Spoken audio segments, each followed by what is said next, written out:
नमस्कार my YouTube family, मैं कुलबीर सिंह आज एक और नई वीडियो के साथ। जैसे कि आप सबको पता है, हम टैली अकाउंटिंग एंड जीएसटी के ऊपर वीडियोस बना रहे हैं। तो आज हम बात करने वाले हैं जीएसटी और 3B के बारे में। जीएसटी और 3B के पोर्टल में जो भी प्रैक्टिकल चीज़ें होती हैं, आज हम उनके बारे में बात करने वाले हैं कि जब आप जीएसटी और 3B भरते हैं तो वहाँ पर कौन कौन से मेन पॉइंट्स होते हैं जो आपको पता होने चाहिए। चाहे आप एक अकाउंटेंट हैं, जीएसटी में काम कर रहे हैं या जीएसटी पढ़ रहे हैं, कुछ भी चीज़ है तो आपको ये समझना बहुत ज़रूरी है। तो आज मैंने वही जीएसटी और 3B के कुछ इंपॉर्टेंट टेबल्स के बारे में बात करी है कि सब टेबल्स के बारे में नहीं, जो मेनली कॉमनली ज़्यादा यूज़ होती हैं आपको जब भी आप रिटर्न फाइल कर रहे हैं। तो वो टेबल्स तो यूज़ होनी होनी उनका यूज़ होना ही मैंडेटरी है। तो आज उन्हीं के बारे में बात करेंगे। आपको पूरी वीडियो ध्यान से देखनी है, समझनी है, तो गारंटी के साथ कहता हूँ कि आपको ये प्रैक्टिकली वीडियो के स्क्रीनशॉट के साथ आपको कोई इशू आने वाला नहीं है। आपको ये चीज़ें अच्छे समझ में आ जाएंगी। तो आइए आज हम स्टार्ट करते हैं आज की वीडियो। देखिए, सबसे पहली टेबल है 3.1 जीएसटी और 3B। जैसे आप ओपन करेंगे उसके अंदर ही मिलेगी। यहाँ पर देखिए क्या लिखा है, हेडिंग पढ़िए आप ध्यान से। Tax on outward and reverse charge inward supply. अब देखिए, टैक्स ऑन आउटवर्ड, आउटवर्ड मतलब जो भी आपने सेल करी है उसका डाटा यहाँ पे आएगा, वो B2B B2C। उसके अलावा रिवर्स चार्ज इनवर्ट सप्लाई मतलब कि कोई भी ऐसी सर्विस आपने किसी भी सप्लायर से ली है, उसकी जो रिवर्स चार्ज लाइबिलिटी बनती है वो यहाँ पर शो करेगी। क्या करेगी? यहाँ पर वो शो करेगी। ठीक है ना। तो ये टेबल आपको दिखेगी, IGST, CGST, SGST, सेस। अब जैसे इस टेबल को आप ओपन करते हैं तो उसके बाद आपके सामने ये विंडो आती है, ये आपके सामने ओपन हो जाएगा, जिसमें कि आप देख पाएंगे nature of supplier supplies, total taxable value, IGST, CGST, SGST और सेस। अब देखिए यहाँ पर 3.1 की टेबल ओपन करेंगे तो ए में आएगा आपका outward taxable supply other than zero rated, nil rated and exempt. इनके अलावा जो भी सप्लाई है वो सारी इसके अंदर आएगी, outward supply, only outward supply. तो यहाँ पर टैक्सेबल वैल्यू, यहाँ पे IGST या CGST, SGST। और मैं आपको एक बात बता दूँ, यहाँ पर आपको कुछ भी मैनुअली नहीं भरना, इन कॉलम्स में कुछ भी आपको मैनुअली नहीं भरना। GSTR 3B आपकी ऑटोमेटिक जनरेट होती है। वो कैसे जनरेट होती है? जो आप अपना डाटा GSTR 1 की आउटवर्ड सप्लाई के अंदर फाइल करते हैं वो डाटा ऑटोमेटिकली उठकर यहाँ पर आता है। जो आपने टैक्सेबल वैल्यू डाली होगी वो यहाँ आएगी, उसका टैक्स यहाँ पे आएगा। यहाँ पर आपको कोई भी छेड़खानी नहीं करनी है। ये बात समझ गए आप? तो ये ऑटोमेटिक ऑटो पॉपुलेट होती है। उसके बाद आपका बी कॉलम आता है, बी में बोल रहा है आउटवर्ड टैक्सेबल सप्लाई जीरो। यहाँ पे जीरो रेटेड वाली आएंगी सारी, SEZ जोन में या फिर एक्सपोर्ट कुछ जीरो रेटेड वाली है तो वो सारी सप्लाई यहाँ पर आ जाएंगी। उसके अलावा other outward supply nil rated या एग्जैम्प्ट। उसके अलावा कोई अदर आउटवर्ड सप्लाई कोई नील रेटेड है या एग्जैम्प्ट है GST से, या कोई नील रेटेड सप्लाई है, वो यहाँ पर आपकी आ जाएंगी। देखिए नील रेटेड है, उस पर टैक्स नहीं लगता, तो यहाँ पे देखिए कॉलम ब्लैंक है, यहाँ पर कोई भी चीज़ आएगी नहीं। और जो पे यहाँ पे जीरो रेटेड सप्लाई है वो IGST, क्योंकि एक्सपोर्ट वाली चीज़ें यहाँ पर आएंगी तो CGST SGST लगेगा ही नहीं। SEZ जोन में भेज रहे हैं तो वो भी यहाँ पर आएगा नहीं। ठीक है। अब यहाँ पर डी कॉलम, अब डी कॉलम आपको समझने वाला है। अब देखिए यहाँ पर ये बोल रहे थे कि आउटवर्ड सप्लाई, अब मैंने इस टेबल में स्टार्टिंग में पढ़ा था RCM reverse charge inward supply. तो ये D column inward supply liable to reverse charge. आपने कोई भी ऐसी सर्विस ली है जो कि RCM में एप्लीकेबल है, RCM उसके ऊपर एप्लीकेबल है, तो उसका जो भी डाटा है वो यहाँ पर आएगा, जो भी डाटा है वो यहाँ पर शो होगा, यहाँ पर वो आएगा। आप इसको मैन्युअली भी अपडेट कर सकते हैं। कोई ऐसी सप्लाई है जो आपने अनरजिस्टर्ड से ली है तो वो भी आप मैन्युअली ऐड करके यहाँ पे दिखा सकते हैं। ठीक है। उसके बाद आ गया नॉन GST आउटवर्ड सप्लाई, जिस पे GST लगता ही नहीं है, नॉन GST सप्लाई जो GST के अंडर ही नहीं है, तो वो यहाँ पर आ जाएंगी। ठीक है। तो 3.1 टेबल में जो भी आउटवर्ड सप्लाई है, उसके अलावा कोई भी ऐसी इनवर्ट सप्लाई जो reverse charge liable to reverse charge के लाइबल है, वो सारी सप्लाई यहाँ पर आएंगी। 3.1 टेबल के अंदर आपको ये चीज़ देखने को मिलेगी। और ये जो टेबल है, मैं दोबारा बता रहा हूँ, ये टेबल आपकी ऑटो पॉपुलेट, मतलब जनरेट ऑटोमेटिक होगी, इसमें कुछ भी आपको मैनुअली नहीं करना। रिवर्स चार्ज में आप एडिट कर सकते हैं जो भी आपकी सप्लाईज हैं, जो भी चीज़ें हैं वो आप यहाँ पे दिखा सकते हैं, अपनी लायबिलिटी को दिखा सकते हैं। अब मैं टेबल बात कर रहा हूँ 4 की, टेबल नंबर 4, एलिजिबल आईटीसी। अब देखिए एलिजिबल आईटीसी क्या है, देखिए मैंने आपको अपनी वीडियोस में बताया 2A एंड 2B। देखिए जब भी आप किसी भी पार्टी से कुछ भी परचेज करते हैं जीएसटी के साथ, तो उसका इनपुट टैक्स, समझिए ना, इनपुट टैक्स क्रेडिट मिलता है। अब मैंने आपको बताया था वो 3B में मिलता है, तो 3B जैसे 2B जनरेट होगी, 2B से डाटा उठकर यहाँ पर आएगा एलिजिबल आईटीसी के अंदर। एलिजिबल आईटीसी जिसके लिए आप एलिजिबल हैं, ठीक है। ये जो टेबल है ना, यहाँ पर आपको नॉलेज होना बहुत ज़रूरी है कि कौन सा आईटीसी हमें रिवर्स करना है, कौन सा आईटीसी हमें लेना है। यहाँ पर देखिए 2B में जो आया आईटीसी, क्योंकि उनको नहीं पता, जीएसटी डिपार्टमेंट को नहीं पता कि आपने कौन सी सर्विस किस सप्लायर से जो लिए, पर्सनल यूज़ के लिए लिए या ऑफिशियल यूज़ के लिए लिए। तो जो 2B में डाटा शो करेगा वो सारा डाटा वो यहाँ पे लेके आएगा आईजीएसटी, सीजीएसटी, एसजीएसटी और सेस के साथ। अब जैसे ये टेबल आप ओपन करते हैं तो उसके बाद आपको दिखेगा यहाँ पे एलिजिबल आईटीसी, देख पा रहे हैं। अब यहाँ पर सेम आईजीएसटी, सीजीएसटी, एसजीएसटी। अब देखिए यहाँ पर ना, ये देखिए कुछ चीज़ों पे ये ब्लैंक है, ठीक है। तो मतलब ये इसलिए ब्लैंक है यहाँ पर, इसलिए कोई भी फिल डाटा नहीं कर सकते क्योंकि वो लाइबल ही नहीं है। समझिए आप बात कि उसका रिलेवेंट ही नहीं है, सीजीएसटी एसटी उस सर्विस पे लगेगा ही नहीं, मतलब वहाँ पे है ही नहीं। वो ऐसी सर्विस है तो एक्सपोर्ट हो सकती है जिस पे आईजीएसटी ही एप्लीकेबल होता है, तो इस टाइप की सर्विसेज पे ये इस टाइप की आउटवर्ड सप्लाई पे वो इनपुट पे कुछ भी नहीं मिलेगा आपको। तो अब ये बोल रहा है part A, ITC available whether in full और पार्ट, ठीक है। अब इंपोर्ट ऑफ गुड्स, अब जब आपने कोई भी गुड्स इंपोर्ट किया है, बाहर से कोई भी गुड्स मंगाया है इंडिया के अंदर, तो उस पर जो आईटीसी आपको मिलेगा, जो टैक्स इनपुट का जो क्लेम मिलता है वो यहाँ पे आता है। यहाँ पर देखिए कोई टैक्सेबल वैल्यू नहीं आती, यहाँ पर आपको सीधा आईजीएसटी, सीजीएसटी, एसजीएसटी कि कितना इनपुट आपको मिलना है वो बताएगा, टैक्स अमाउंट, ना ही टैक्सेबल वैल्यू आएगी ना ही इनवॉइस वैल्यू आएगी। तो यहाँ पर बोला ये ऑटोमेटिक जनरेट होती है सारी, जो आपके 2B में डाटा आ रहा है वो वहाँ से उठकर यहाँ आ जाएगा। 3B ऑलमोस्ट सारी की सारी ऑटोमेटिक जनरेट होती है, बट यहाँ पर आपको अपनी कॉमन सेंस का यूज़ करना है, आपको नॉलेज का यूज़ करना है कि किस आईटीसी को हम क्लेम कर सकते हैं, किस आईटीसी को क्लेम नहीं कर सकते।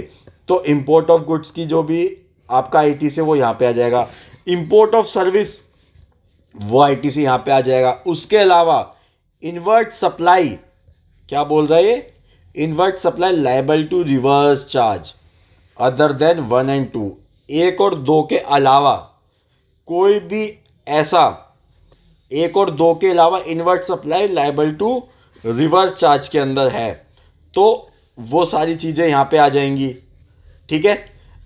आरसीएम वाली जो मैं आपको बात कर रहा था, आरसीएम वाली वो सारी चीज़ें यहाँ पर शो करेंगी, ठीक है ना। आपने जैसे मान लीजिए कोई भी रजिस्टर्ड पार्टी से सप्लाई ली, ठीक है, सर्विस ली, तो क्या है कि वो अपना आरसीएम में अपनी रिटर्न फाइल कर देगा क्योंकि वो रजिस्टर्ड है। तो उसके बाद आपको टैक्स पे करना पड़ेगा, वो आरसीएम जो है आपने टैक्स पे किया कैश में, और यहाँ पे वो ऑटोमेटिक आ जाएगा जिसके कि वो आपके आप हाथ के हाथ उसे क्लेम कर सकते हैं।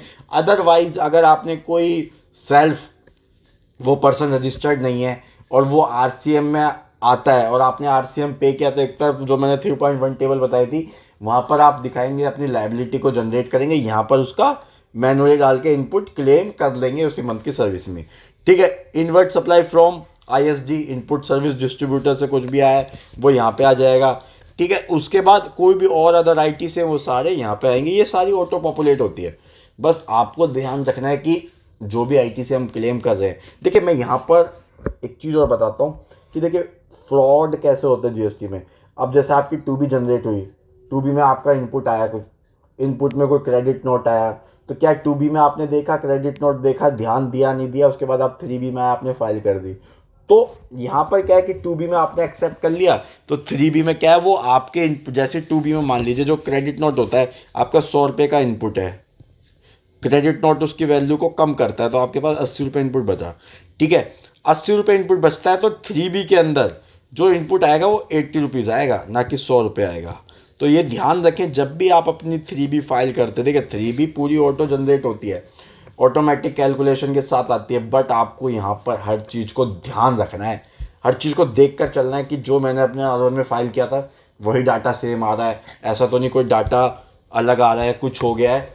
उसके अलावा कोई भी आपने 2B आपकी जो जनरेट हुई थी वो सारी 2B के साथ वो डाटा आ रहा, कोई मेरी वजह से गलती तो नहीं हुई, ये सारी चीज़ें आपको देख के चलनी है, ठीक है। उसके बाद आता है आईटीसी रिवर्स। अब देखिए जब एलिजिबल आईटीसी की बात आती है तो यहीं पर हम अपना आईटीसी भी रिवर्स करते हैं। अब रिवर्स क्यों करते हैं, देखिए उसके कई कारण हो सकते हैं। सबसे पहला कारण हो सकता है कि आपने कोई ऐसा परचेज किया जो पर्सनल यूज़ में ले लिया, तो वो तो आएगा ही नहीं, आपके 2B में आ गया, लेकिन यहाँ पर आपको उसे रिवर्स कर देंगे, ठीक है। सेक्शन 7(5) में एज रूल 38(42)(43) CGST रूल।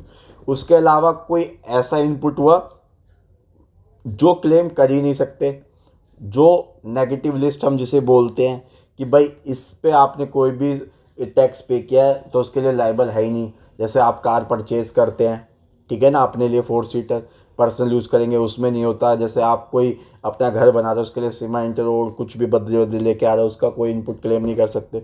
तो वो सारी चीज़ें आप अपना कैलकुलेशन बनाकर यहाँ पर IGST का IGST में, CGST का CGST में, SGST का SGST में, अगर ऐसा कुछ गाड़ी वाला तो वो यहाँ पे। उसके अलावा आता है ये अदर। अभी अदर चीज़ क्या है, आईटीसी रिवर्स आपने ऊपर कर दिया भाई, GST लॉ के हिसाब से आपने आईटीसी रिवर्स कर दिया कि मैं इसके लिए एलिजिबल हूँ नहीं, तो आपने रिवर्स कर दिया। अब अदर क्या, देखिए अब यहाँ पर भी आईटीसी रिवर्स होता है, बट इसलिए नहीं कि इसको आपने को दोबारा क्लेम नहीं करना या आपकी नेगेटिव लिस्ट है। यहाँ पर आईटीसी का वो रूल हुआ, मतलब हुआ कि आपको ऐसा आईटीसी जो आपकी बुक्स में आ गया है बट आप अभी उसके लिए एलिजिबल नहीं है, लाइक कि आपने उसकी अभी पेमेंट नहीं करी या कोई और रीज़न हो सकता, कुछ भी ऐसे रीज़न कि जिसकी वजह से आप अभी उसको क्लेम नहीं कर सकते, लेकिन आप इन फ्यूचर में उसके लिए एलिजिबल हैं। तो ऐसा आईटीसी कि भाई आज मैं उसको अभी नहीं ले सकता, तो वो यहाँ पर रिक्लेमेबल, यहाँ पर जो आईटीसी आप रिवर्स करते हैं वो रिक्लेमेबल आईटीसी होता है। रिक्लेमेबल आईटीसी को आप यहाँ पर डालते हैं जिसको कि इन फ्यूचर आप उसको रिवर्स कर सकें, उस इनपुट को दोबारा से ले सकें, ठीक है। यहाँ पर वो रिवर्स डालता है, लेकिन ऊपर वाले कॉलम 1 के अंदर वही आईटीसी आप डालेंगे जिसको आपको दोबारा लाइफ में कभी क्लेम करना नहीं, नेगेटिव लिस्ट है या पर्सनल यूज़ के लिए लिया है, वो ऊपर आता है, ठीक है। अब यहाँ पर उसके बाद नेट आईटीसी अवेलेबल आ जाता है, यहाँ पर जो आपको क्लेम करना है। समझ गए आप बात। ये देखिए यहाँ पर ये बता भी रहा है ITC restricted due to place of supply. ये यहाँ पर क्या है, प्लेस ऑफ सप्लाई का मतलब समझे कि जैसे होटल सर्विसेज होगी। अब होटल सर्विसेज क्या है कि आप जैसे दिल्ली में बैठे हैं, आपने उत्तराखंड में जाके सर्विस ली, वहाँ स्टे किया होटल में, तो क्या है कि जो जीएसटी और सर्विस का जो रूल है, जो सप्लाई, अगर आप सप्लाई चैप्टर पढ़ेंगे तो उसमें पता लगेगा कि सप्लाई कहाँ के, तो वो प्लेस ऑफ सप्लाई की वजह से वो ऑटोमेटिक इनएलिजिबल हो जाता है, वो यहाँ आता ही नहीं, यहाँ पे आके वो माइनस हो जाता है। समझिए आप ये बात, ये समझिए ये क्या है कि ये पूरी टेबल एलिजिबल आईटीसी की है कि कितना इनपुट आपको क्लेम करना है, कितना आपको रिवर्स करना है, कितना आप इसके लिए एलिजिबल नहीं है। क्रेडिट नोट, डेबिट नोट सब माइनस होकर यहाँ पर आता है, तो इसके बेसिस पे आप अपना इनपुट क्लेम करते हैं और ये आपके क्रेडिट लेजर के अंदर जाता है। कैश और क्रेडिट लेजर के बारे में मैंने आपको बताया, अगर जिसने मेरी वीडियो नहीं देखी तो मेरी पुरानी वीडियोज़ पर जाएँ, चैनल पर जाएँ, उसको देखें, ठीक है। आइए अब नेक्स्ट बात करते हैं टेबल नंबर 5.1। यहाँ पर क्या होता है, interest and let fees for previous tax period. मान लीजिए क्या बोल रहा है यहाँ पर, कोई भी लेट फीस या इंटरेस्ट कैलकुलेट होता है, ऑटो कैलकुलेट होकर आता है कि जैसे मान लीजिए आपकी जो ड्यू डेट है GSTR 3B फाइल करने की वो 20 है। मान लीजिए अप्रैल की जो ड्यू डेट है वो मई 20 है, मान लीजिए 20 है, लेकिन आपने वो फाइल की 22 को।